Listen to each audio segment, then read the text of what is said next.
এইখন যি এতিয়া শিক্ষা পৰিৱেশ মানে পৰীক্ষাৰ পৰিৱেশ ভাৰতৰ প্ৰধানমন্ত্ৰীটো নিজৰ পৰিবাৰে নাই নিজৰ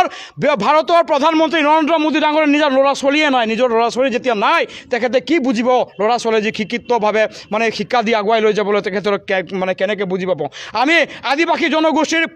প্ৰতিনিধি কৰা এই সঞ্জয় কিষাণ হওক ৰূপেশ গোৱালা হওক আমি প্ৰশ্ন কৰিব বিচাৰিছোঁ আপোনালোকৰ ল'ৰা ছোৱালী কেইজনে এই ঝুমৰ বিনন্দিত আপোনালোকে মানে নচুৱাইছে আপুনি স্পষ্ট কৰি দিয়ক সঞ্জয় কিষাণৰ ছোৱালী আছে সঞ্জয় কিষাণে স্পষ্ট কৰক তেখেতসকলে নচাইছে নেকি তেখেতসকলৰ ছোৱালী এই ঝুমৰ বিনন্দি অনুষ্ঠানত ৰূপেশ গোৱালাৰ নিজৰ সম্পৰ্কীয় কিছুমান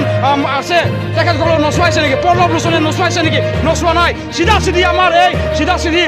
মানে খৰচ কৰা আদিবাসী জনগোষ্ঠীবিলাকক চাহ শ্ৰমিকসকলক তেখেতসকলে নচুৱাই একমাত্ৰ